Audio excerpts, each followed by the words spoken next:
God's vision channel చూస్తున్న ప్రతి ఒక్కరికి ప్రభు అయిన యేసుక్రీస్తు నామమున మీ అందరికి వందనాలు. మీ అందరు బాగున్నారా? మరి నేను కూడా బాగున్నాను. అదేవిధంగా కళ్ళు మూసుకోండి, ప్రార్థించుకుందాం. మరి ఆరాధనలోకి వెళ్దాం.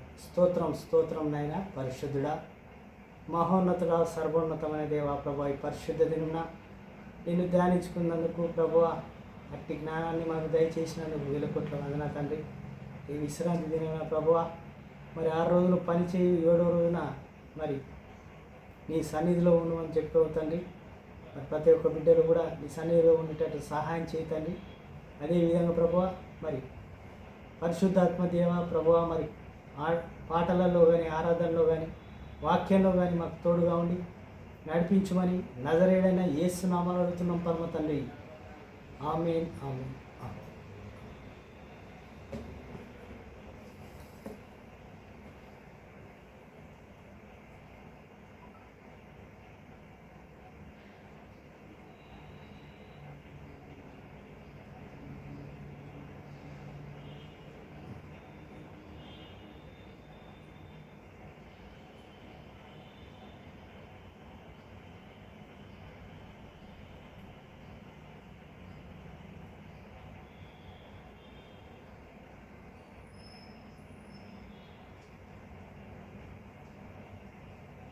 ఆరాధన స్తుతి ఆరాధన, ఆరాధన స్తుతి ఆరాధన. నీ వంటి వారు ఒక్కరును లేరు, నీవే అతిశ్రేష్ఠుడా. దూతన గణములు నిత్యము కొలిచే నీవే పరిశుద్ధుడా. నిన్న నేడు మారని ఆరాధన స్తుతి ఆరాధన, ఆరాధన స్తుతి ఆరాధన. అబ్రహాము ఇస్సాకును ఇచ్చిన ఆరాధన, అబ్రహాము ఇస్సాకును బలి ఇచ్చిన ఆరాధన.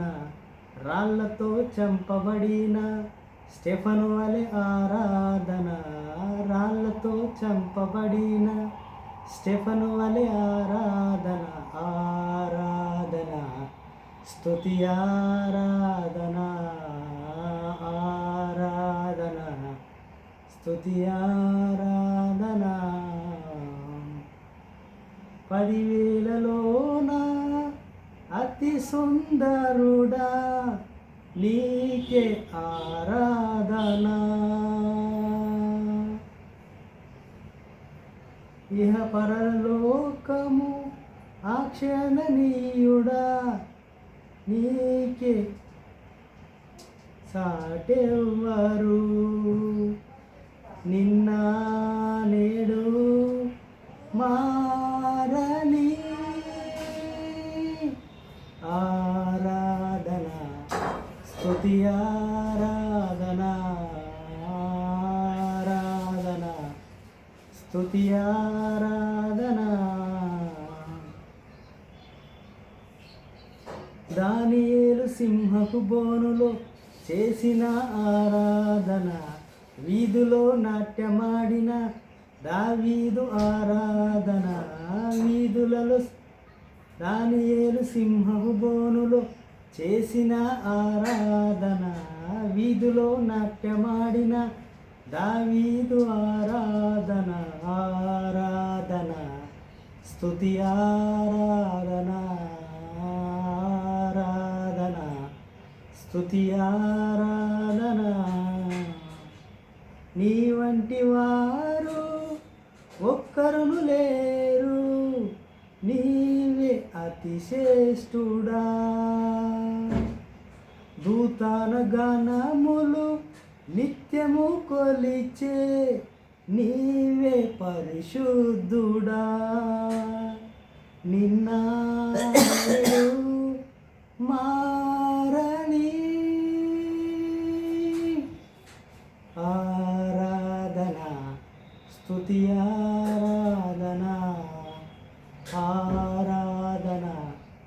స్తుతి ఆరాధన. హల్లెలూయా. మహామహుడవని నిన్ను గలమెత్తి కొనియాడేదన్, మహోన్నతుడవని నీ మహిమను నే చాటేదన్. మహామహుడవని నిన్ను గలమెత్తి కొనియాడేదన్, మహోన్నతుడవని నీ మహిమను నే చాటేదన్. ఆపత్కాలములో నమ్మదగిన నజరేయుడా, ఆశ్చర్య కార్యములు జరిగించుచున్నావయ్యా. అద్వితీయుడా నిన్నే కీర్తింతును, నిన్నే కీర్తింతును, నిన్నే గణపరుతును. యేసునికే ఆరాధన, నా తండ్రికే ఆరాధన. యేసునికే ఆరాధన, నా తండ్రినికే ఆరాధన.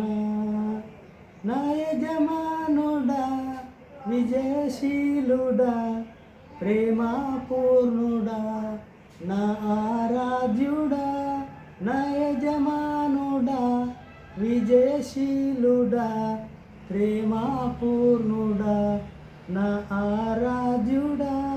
మహోమహుడవని నిన్ను గలమెత్తి కొనియాడేదన్, మహోన్నతుడవని నీ మహిమను నే చాటేదన్.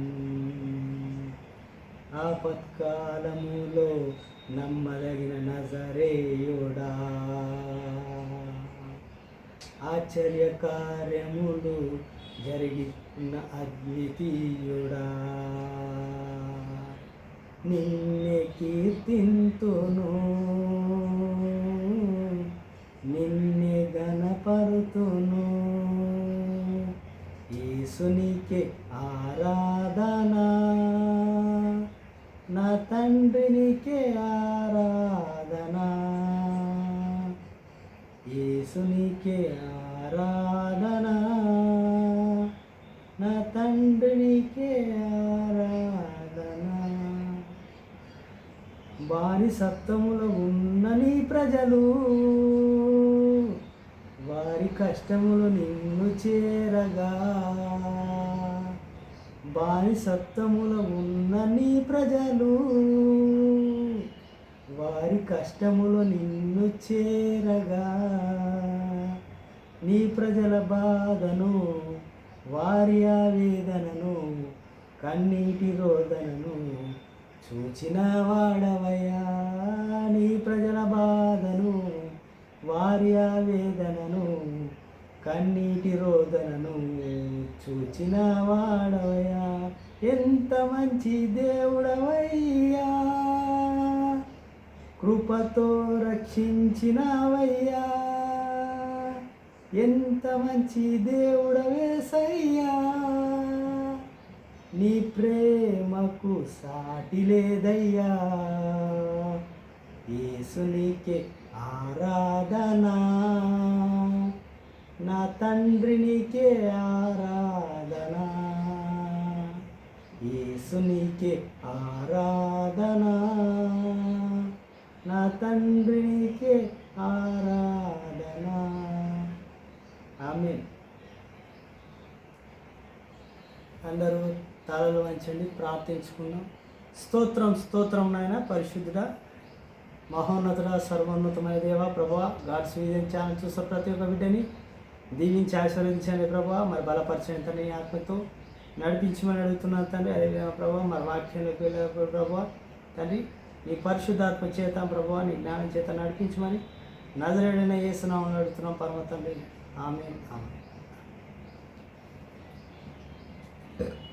ప్రభు అయిన యేసుక్రీస్తు వారు వాక్యంలోకి వెళ్ళే ముందు కొన్ని విషయాలు మాట్లాడుకొని, మరి ప్రభు అయిన యేసుక్రీస్తు వారు సంఘం గురించి ఏమన్నారంటే, పిల్లల గురించి చెప్తా ఉన్నానంటే మరి మన కుటుంబం గురించి మరి ఎలా ఉండాలి, సంఘాన్ని కూడా ఆ రకంగానే ప్రభువైన యేసుక్రీస్తు వారు చూస్తూ ఉన్నాం.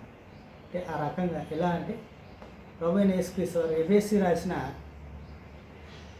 6వ అధ్యాయంలో మనం చదివితే ప్రభువైన యేసుక్రీస్తు వారు ఏం చెప్పారు ఏంటని ఒకసారి ధ్యానించుకుంటే మనకు వాక్యంలోకి వెళ్తే తెలుస్తుంది. మరి ప్రభువైన యేసుక్రీస్తు వారు చెప్పినట్టుగా ఎఫెసీలకు రాసిన 6వ అధ్యాయము చదువుతున్నాను, వినండి. పిల్లలారా, ప్రభువునందు మీ తల్లిదండ్రులనందు విధేయులై ఉండుడి, ఇది ధర్మమే. ఏమంటుండు? దేవుని అందంటే పిల్లల అంటే మన పిల్లలు కానీ మన తల్లిదండ్రులకు కానీ దేవుని యందు విధేయులుగా ఉండండి. అదేవిధంగా మీ తల్లిదండ్రులందు కూడా విధేయులుగా ఉండండి. అంటే విధేయులుగా అంటే దేవుడిని నమస్కరించండి, పెద్దల్ని గౌరవించమని చెప్తున్నాడు ప్రభువైన యేసుక్రీస్తు. ఇది పాత నిబంధనలో కూడా రాసి ఉంది. ప్రభువైన యేసుక్రీస్తు కూడా అదే మాట చెప్తున్నాడు. మరి నీవు మేలు కలుగునట్టు నీ తండ్రిని తల్లిని సన్మానింపుము, అప్పుడు నీవు భూమి మీద దీర్ఘాయుషుడు అవుదువు. సన్మానించమంటే ఏంది? వాళ్ళని గౌరవించండి, వాళ్ళని అన్నం పెట్టండి, వాళ్ళని చూసుకోండి అని ప్రభువైన యేసుక్రీస్తు వారు చెప్తా ఉన్నారంటే ఆ రకంగా దేవుడు తల్లిదండ్రులకు ఇచ్చే విలువని తల్లిదండ్రులకు ఇవ్వండి అని ఇక్కడ ప్రభువైన యేసుక్రీస్తు వారు చెప్తా ఉన్నారు. మరి అదే రకంగా చూసుకుంటే ఇది వాగ్దానంతో కూడిన మొదటి ఆజ్ఞ. అంటే ఇది మొదటి ఆజ్ఞ. తండ్రులారా, మీ పిల్లలకు కోపము రేపక ప్రభు యొక్క శిక్షణలో బోధనలో వారిని పెంచండి. తల్లిదండ్రులకు కూడా చెప్తుంది, తండ్రులారా మీ పిల్లల మీద కోపపడి వాళ్ళ కోపాన్ని మీరు రేపకండి. మీరు దేవుని యొక్క వాక్యం అంటే ప్రభు యొక్క బోధనలో, ప్రభు యొక్క శిక్షణలో వాళ్ళని పెంచండి, వాళ్ళ కోపం రేపకండి అని చెప్తున్నాడు. అంటే దేవుడు ఏ రకంగా మరి మన పిల్లల గురించి కూడా చెప్తున్నాడు. అంటే బైబిల్ గురించి చెప్పాలి, దేవుని యొక్క భయభక్తులను కూడా మనం నేర్పాలి. అప్పుడు మన పిల్లలు క్రమశిక్షణలో ఉంటారని ప్రభువైన యేసుక్రీస్తు వారు చెప్తా ఉన్నారు. ఆ రకంగా చూసుకుంటే దాసులారా, యథార్థమైన హృదయం గల వారైతే భయంతోనూ వణుకుతోనూ క్రీస్తు వలె శరీర విషయమై మీ యజమానురాలైన వారిని విధేయులై ఉండుడి. అంటే దాసులు ఎవరైతే మన ఇంట్లో చేసే పనివారు, అంటే మన ఇంట్లో చేసే పనివారు వాళ్ళు అన్యులే ఉంటారు కాబట్టి మామూలుగా ప్రభువైన యేసుక్రీస్తు వారు ఏం చెప్తున్నారంటే దాసులు ఎలా ఉండాలంటే విధేయులుగా ఉండాలి. అంటే యజమానుడికి విధేయులుగా ఉంటే యజమానురాలికి ఆ యజమానుడు మనకు కూడా మరి మీకు కూడా సహాయపడతాడని చెప్తున్నాడు. అంటే ప్రభువైన యేసుక్రీస్తు వారు పని మనుషుల గురించి కూడా చెప్తా ఉన్నాడు. అంటే పని చేసుకునేవారు కూడా దాసురాలారా యథార్థమైన హృదయం గల వారై అయితే భయంతోనూ వణుకుతోనూ క్రీస్తునకు వలనే శరీర విషయమై మీ యజమానురాలైన వారికి విధేయులై ఉండుడి. మీరు పనిచేసే దగ్గర మీ ఆఫీస్లో కానీ మీ సార్స్ ఎవరైతే ఉంటారో అక్కడ కూడా మీరు విధేయులుగా ఉండండి. అంటే వారు చెప్పేది మనం విని మనము ఆర్గ్యుమెంట్ చేయకుండా చక్కగా మన పని మనం చేసుకుంటూ వెళ్తే బాగుంటుందని ప్రభువైన యేసుక్రీస్తు వారు సంఘం గురించి చెప్తున్నాడు. బయట మనం తీసుకుంటామని జాబ్స్కి వెళ్తూ ఉంటారు. ఇక్కడ పనికైనా వెళ్ళినప్పుడు మనం కోపపడకుండా యజమానుడు ఏం చెప్తుండో విధేయతగా మనం విని ఆ పని మనం చేసుకోవాలని చెప్తా ఉన్నాం. అలా రకంగా చూసుకుంటే మనం మనుషులను సంతోషపెట్టు వారు చేయునట్లు కంటే కంటికి కనబడుటకే కాక క్రీస్తు దాసులమని ఎరిగి దేవుని చిత్తమును మనస్పూర్వకముగా జరిగించుచు అంటే క్రీస్తు యొక్క దాసులమైన మనము ఏం చేయాలంటే ఎరిగి దేవుని చిత్తమును మనస్పూర్వకముగా జరిగించుచు. అంటే నీ హృదయాన్ని నువ్వు దేవుని మీద పెట్టుకొని చేసే పని కరెక్ట్ చేయి. దేవుని పని చేస్తే నువ్వు తప్పు చేయకు, నువ్వు చేసే పని కరెక్ట్ పని చేయి అని చెప్తా ఉంది మరి ప్రభువైన యేసుక్రీస్తు వారు. మరి అదేవిధంగా చూసుకుంటే దాసుడైన స్వతంత్రుడైన మీలో ప్రతివాడును ఏ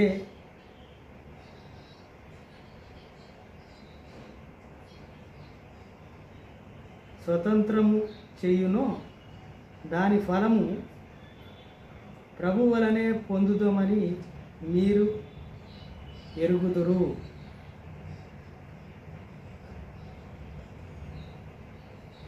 మీరు ఏ పని అయితే చేస్తారో ఆ పని అంటే దాసుడైనా స్వతంత్రుడైనా ఎవరైనా మీరు చేసే పని మీద ప్రభువు మీకు ప్రతిఫలము దయచేస్తాడు. అంటే ఇక్కడ సేవ గురించి కూడా చెప్తా ఉన్నాడు. అంటే దేవుని పని అయినా మీరు చేసే బయట పని అయినా సరే, ఇహలోక పని అయినా ప్రభు పని అయినా చేసినప్పుడు నువ్వు కరెక్ట్ చేస్తే మీకు తగిన ఫలం ఇక్కడ ఇస్తారా లేదా, మీకు జాబ్లో ఉన్నప్పుడు మీకు ప్రమోషన్ లాంటిది వస్తుంది. అంటే మీరు కరెక్ట్ పని చేసుకుంటే మీకు ప్రమోషన్ మరి డబ్బులు వస్తాయి. అంటే ఎగ్జాంపుల్గా చెప్పాను, ఇందులో లేదు.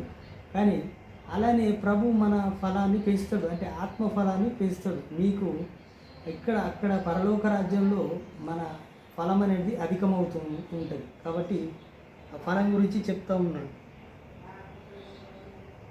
యజమానుని లారా మీకును వారికిను యజమానుడైన పరలోకమందున్నాడని ఆయనకు పక్షపాతము లేదనియు ఎరిగిన వారైతే వారిని బెదిరించుటకు మాని ఆ ప్రకారమే వారి ఎడల ప్రవర్తించుడి. హల్లెలూయా. ఎవరైనా మనకు చెప్తూ ఉంటారు కదా, పాస్టర్స్ కానీ ఎవరైనా కానీ, మన గురువులు ఎవరైతే ఉన్నారో వారు చెప్పిన మాట మనం విందాం. సంఘం అంటే ఏం చెప్తుందంటే దేవుడు పక్షపాతము లేదని, దేవుడికి పక్షపాతం ఉండదు. అంటే నువ్వు చిన్నవాడివి, నీ ఈ కులము, నువ్వు నల్లగా ఉన్నావు, నువ్వు ఎర్రగా ఉన్నావు, నువ్వు డబ్బున్నవాడివి, నువ్వు పేదవాడివి, నువ్వు ఈ క్యాస్ట్ వాడివి అని ఉండదు. దేవుడు ఈ లోకాన్ని ఎంతో ప్రేమించుతున్నాడు ప్రభువు. కాబట్టి ప్రభు ఏం చెప్తుందంటే ప్రతి ఒక్కరిని కూడా మరి నేను చెప్తున్న అందరినీ దేవుడు ఒకే రకమైన తీర్పులోకి తీసుకొస్తా అంటుండు. అంటే ప్రతి ఒక్కరిని ఎన్నుకుంటాను, ప్రతి ఒక్కరిని మనకు యజమానుడు ఎవరంటే ప్రభు అయిన యేసుక్రీస్తు వారు. ఎందుకంటే నేనే మార్గము, నేనే సత్యము, నేనే గమ్యము అన్నాడు. అంటే నేను తప్ప వేరెవరు లేరు. This the world of the అంటే ఈ లోకానికి స్వర్గానికి వెళ్ళదందుకు నా ద్వారం తప్ప గొర్రెలు నా ద్వారంని లో నుండి వెళ్ళాలి. అంటే యజమానుడి మాట వింటేనే, యజమానుడు వచ్చినప్పుడు, యజమానుడు ద్వారం తెరిచినప్పుడు ద్వారంలో నుంచి లోపలికి వెళ్ళేటి గొర్రెలు. కాబట్టి గొర్రెలు అంటే మనమే, విశ్వాసులమైన మనము ఆ స్వర్గద్వారానికి దారి చూపించేది ప్రభు అయిన యేసుక్రీస్తు వారు. కాబట్టి ఆయనను మాత్రమే నమ్మాలి. ఆ వాక్యాన్ని మాత్రం మనం పట్టుకొని ముందుకు వెళ్తూ ఉంటే మన జీవితాలు అనేటివి మారిపోతూ ఉంటాయి. ఎంత చక్కగా చెప్పాడు ప్రభు అయిన యేసుక్రీస్తు వారు. మీరు మీ పని చేయండి. యజమానుడు అంటే ఎవరు? ఇక్కడ ఇహలోక యజమానుని కూడా తీసుకోండి, అక్కడ పరలోకానికి అందరికీ యజమానుడు యేసు ప్రభువే. కాబట్టి మనం చేసే ప్రతి ఒక్క పనిలో దేవునితో పాటు దేవుని యొక్క మాటల్ని మన హృదయాల్లో ఉంచుకొని విధేయత, అంటే వాళ్ళు పని చెప్తారు, ఒక్కోసారి మనల్ని తిడుతూ ఉంటారు, పని దగ్గర ఒక మాట అనడం సహజం. కాబట్టి మనం విధేయులుగా ఉండి ముందుకు వెళ్తే మనకు తగిన ప్రతిఫలం వస్తుంది. అదేవిధంగా దేవునికి ఎంత విధేయులుగా ఉండాలి మనము. కాబట్టి మనం దేవుని కూడా ఈ పనితో పాటు దేవుడు కూడా ఉండాలి. కాబట్టి ఇహలోక ఫలము, పరలోక ఫలం కూడా మనకు కావాలి. ఎందుకంటే ఆత్మఫలం అనేది చాలా అధికం. నీకు కిరీటం కావాలి అంటే అక్కడ దేవుడిచ్చే కిరీటము మరి అక్కడ మనకు ఆత్మ కిరీటాలు ఉంటాయి. ఆత్మ కిరీటం ఆ ప్రకారంగా మనం ఎంత ఎదుగుతూ ఉంటే దేవుడు మనకు అంతగా దేవుడు నిన్ను హెచ్చిస్తూ ఉంటాడు. దేవుని నువ్వు ఎంతగా గణపరుస్తావో దేవుడు నిన్ను అంతకంటే ఎక్కువ హెచ్చిస్తాడు. అంటే అంతగా నీకు దేవుడు నేర్పుతున్నాడు. ఇహలోకంలో ఉన్నా కానీ నువ్వు ఏ రకంగా బ్రతకాలి, ఏ రకంగా ఉండాలి, విధేయులుగా ఉండాలి, ఎలా ఉండాలి, నువ్వు ఎలా కోపాన్ని చంపుకోవాలి, ఎలా నువ్వు జ్ఞానాన్ని పెంచుకోవాలి. మరి అదేవిధంగా మరి సామెత గ్రంథంలో కూడా ఉంది కదా, మరి జ్ఞానాన్ని పెంచుకున్నావు, జ్ఞానాన్ని మరి చెడ్డవాడు ఉంటాడు, వాడి బుద్ధి లేని వాడితో నువ్వు గొడవ పెట్టుకుంటే ఏమవుతావు? బుద్ధి లేనివాడు వాడికి జ్ఞానం ఉండదు కాబట్టి వాడు ఏదో నోటికి వచ్చినట్టు మాట్లాడుతూ ఉంటాడు. నువ్వు జ్ఞానం కలిగితో ఇంకో జ్ఞానంతో పంచుకుంటే వాడు జ్ఞాని అవుతాడు, నువ్వు కూడా జ్ఞానం అవుతావు కదా అని దేవుడు చెప్తా ఉన్నాడు. అంటే ఎప్పుడైనా మనము బుద్ధి లేని వారి దగ్గర కొంత మాట తెలిసిపోతుంది కాబట్టి కొంచెం దూరంగా ఉండమని ప్రభువే అప్పట్లో పాత నిబంధనలో మరి సామెతల గ్రంథంలో మరి సొలొమోనుకి మరి దావీదుతో కానీ సొలొమోనుతో రాపించిన మనము సామెతల గ్రంథం చదువుతూ ఉంటే మనకు ఇంకా కొన్ని విషయాలు తెలుస్తూ ఉంటాయి. దేవుడు మీ అందరినీ దీవించి ఆశీర్వదించునుగాక. ఆమేన్. కళ్ళు మూసుకొని ప్రార్థించుకుందాం. స్తోత్రం నాయన, పరిశుద్ధుడా, మహోన్నతుడా, సర్వోన్నతమైన దేవ, కృపాల తండ్రి, మన నాయన అట్టి జ్ఞానంలో మేము నడిచేటట్టు విధేయులుగా ఉండేటట్టు మరి ప్రభువా, నీకు ప్రభువా మరి విధేయులుగా ఉండి ప్రభువా యజమానుడైన వాడికి మేము నీతి న్యాయంతో ఉండి ప్రభువా మా పనులు మేము చేసుకుని ఎలాంటి మోసాలు లేకుండా ప్రభువా మరి ప్రభువా మమ్మల్నే కాదు ప్రభువా మా దేశాన్ని కూడా మరి ప్రభువా మీరే కాపాడండి తండ్రి. మాకు అట్టి జ్ఞానాన్ని ఇవ్వండి తండ్రి ప్రభువా. నీ పరిశుద్ధాత్మ చేత ప్రతి ఒక్క బిడ్డ మరి అందరు చదువుకున్న వారు ఉన్నారు కానీ జ్ఞానాన్ని తెలుసుకోలేకపోతున్నారు ప్రభా. ఈ రోజుల్లో మరి డాక్టర్ దగ్గరికి ఎవరైనా ఫిజియోథెరపీ దగ్గరికి వెళ్ళినా కానీ ఆ మనుషులు ఏమంటారు అంటే దేవుని గురించి చెప్పినప్పుడు వాళ్ళు ఏమంటారు అంటే ఇది కాదు, కరెక్ట్ కాదు, అది కరెక్ట్ కాదంటే మేము సమాధానం ఇస్తే వాళ్ళు సైలెంట్ అయిపోయారు. మరి ఎవరైనా ఉన్నారా మరి పరిశుద్ధుడు ఇహలోకంలో కానీ మరి ఎవరైనా మరి దేవుని చూశారంటే మరి మానవత్వంలో మీరు పరిశుద్ధులై ఉన్నారు, అతి పరిశుద్ధులు ప్రభువా. మీరు ఏ తప్పు లేని మనిషిగా ఉండి మనిషి రూపంలో ఉండి ఎన్నో కార్యాలు, అద్భుత కార్యాలు, సూచక్రియలు చేశారు. అదేవిధంగా మీ విలువైన ప్రాణాన్ని మా కొరకు అర్పించవు తండ్రి. ఎంతో గొప్పగా మరి ఇన్ని తెలిసినా కానీ ఇంకా బైబిల్కి ఆధారాలు లేవంటున్న ఆధారాలు చూపించినా కానీ వాళ్ళు నమ్ముతలేరు. మరి వాళ్ళు ఏంటంటే వాళ్ళ ఆ దుష్టుడు ఏం చేస్తుందంటే ప్రభు మరి అవి మరి రాళ్ళని విగ్రహాలని చెక్కుకొని ఇదే మీది అని ఆ మైండ్లోనే ఉంటున్నారు ప్రభు. అజ్ఞానంలో ఉన్నవారికి జ్ఞానంలోకి రప్పించండి తండ్రి. మీ ఆత్మని మరి ప్రభు కుమ్మరించండి తండ్రి. ప్రతి ఒక్క బిడ్డని మరి సమాధానం ఇచ్చేటట్టు బైబిల్ ద్వారా ఇచ్చినా కానీ వాళ్ళ గ్రంథాల ద్వారా కూడా మరి వాళ్ళకు కూడా బుద్ధి చెప్పేలాగా అట్టి జ్ఞానాన్ని మాకు దయచేయమని నజరేయుడైన యేసునామములో అడుగుతున్నాం పరమ తండ్రిని. ఆమేన్. గాడ్స్ విజన్ ఛానల్ చూస్తున్న ప్రతి ఒక్కరికి ప్రభు అయిన యేసుక్రీస్తు నామములో మీ అందరికీ వందనాలు. ఆమేన్.